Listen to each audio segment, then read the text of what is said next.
Hazrat Javeeriya bint Harith. She was the daughter of Haris bin Abi Zara, the chief of Al-Mustalik tribe.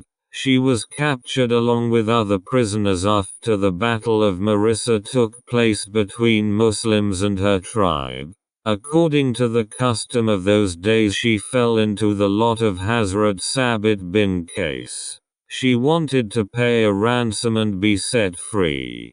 Seeing her nobility, Prophet offered to pay her ransom of gold on her behalf, and to marry her if she liked. The 21-year-old widow accepted the offer. She was exceptionally beautiful and graceful. Before her marriage her name was Bera, which was changed by Prophet into Javeeriya. When Hazrat Aisha Azad equals her for the first time, she exclaimed that Javeeriya was as beautiful as a fairy. She became the source of blessing for her tribe. At this time about 600 of her tribesmen were being held captives. Hearing her match with Holy Prophet, the companions freed them all. On this Hazrat Aisha mentioned, I did not see any lady who became a source of blessing for her tribesmen more than Javeeriya, because hundreds of her tribesmen were liberated from slavery from her action. Sometime later, her father and all of the men who had been freed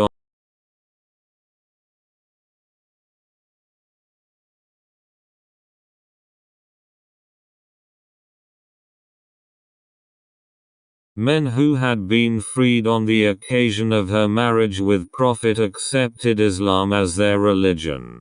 Thus, she was blessed with a twofold honor of freeing her tribesmen from slavery and then bringing them into the fold of Islam.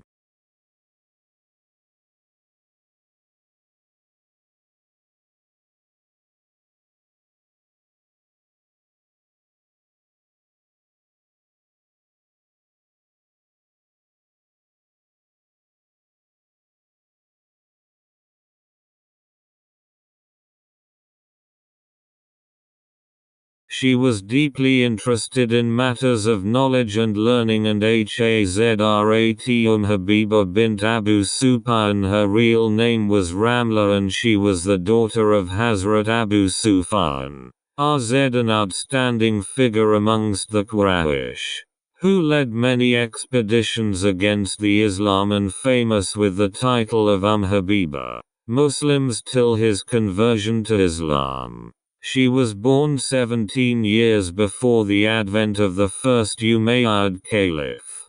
Muawiyah I was Ramla's brother, and Uthar was her maternal first cousin. Tunafan. She was first married to Ubaydullah bin Jahash. Her husband along with his wife and siblings accepted Islam right in the beginning. This couple was in the second batch that migrated to Abyssinia. There her husband had a misfortune to apostate by switching over to Christianity, while she continued to stick to Islam and remained unshaken with her faith. When her husband died in Abyssinia, she was left alone to bear the impact of circumstances along with her 3 children her husband left behind. Prophet married her after migration to Medina. When Muslims get settled in Medina, someone informed Muhammad about her miserable life in Abyssinia. The Holy Prophet immediately sent her a proposal which was immediately accepted. King Negus enacted the marriage ceremony in 6 and paid 400 dinars as dowry on behalf of the Holy Prophet = 3. After this she boarded a ship and on reaching Medina became the member of Prophet household. On one occasion, visited the daughter Ramla in her house in Medina. As he went to sit on the apostles' carpet, she folded it up so that he could not sit on it. "My dear daughter," he said, "I hardly know if you think that the carpet is too good for me or that I am too good for the carpet." She replied, "It is the apostles' carpet and you are an unclean polytheist. I do not want you to sit on the apostles' carpet."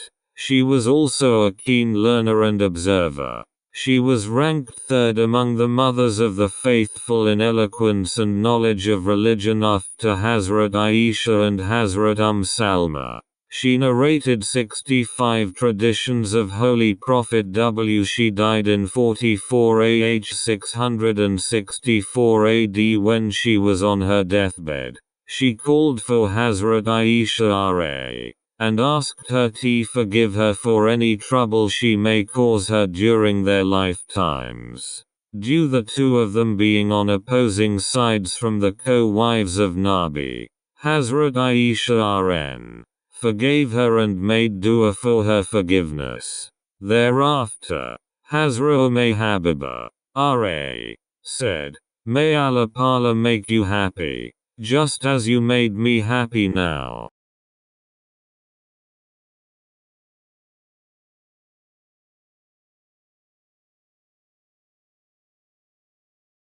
Hazrat Safiya. Her father's name was Huyai bin Akhtab, who was the leader of the Jewish tribe of Banu Nadhir, which settled at Khyber after getting expelled from Medina in 4 plus. Hazrat Safiya was first married to Salam bin Makam, but the marriage was broken soon due to incompatibility.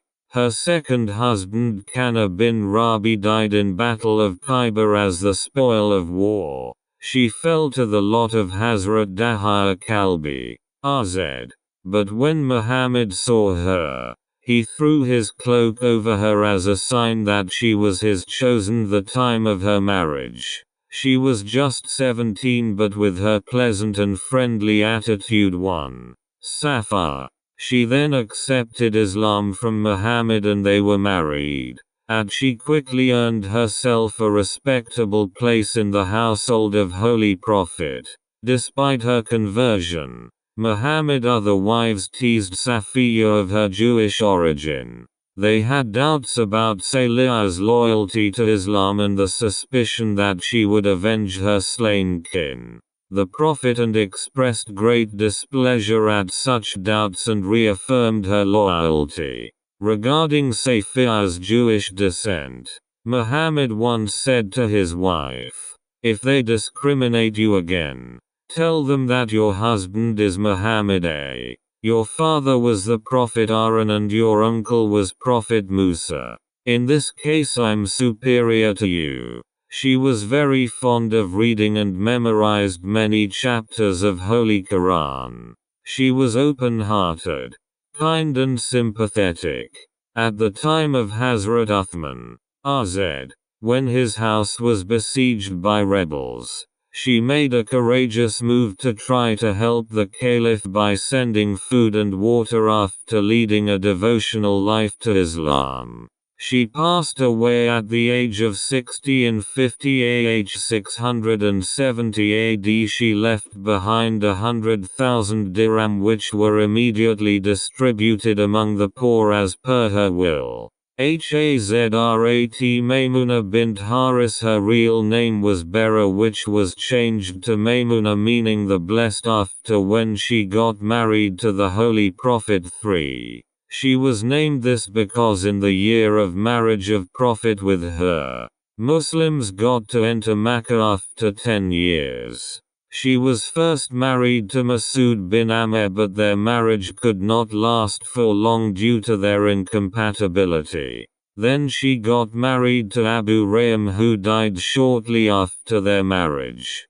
She got married to the Prophet in 7 AH. She attained the third place in the narration of Ahadith among the wives of Holy Prophet, narrating 76 Ahadith. The Holy Prophet called her a symbol of goodness, while Hazrat Aisha RZ remarked her as a very God-fearing and had great regard for the rights of her kith and kin. She died at a place near Makkah in 51 AH 671 AD during the caliphate of Hazrat Amir Muawiyah RZ.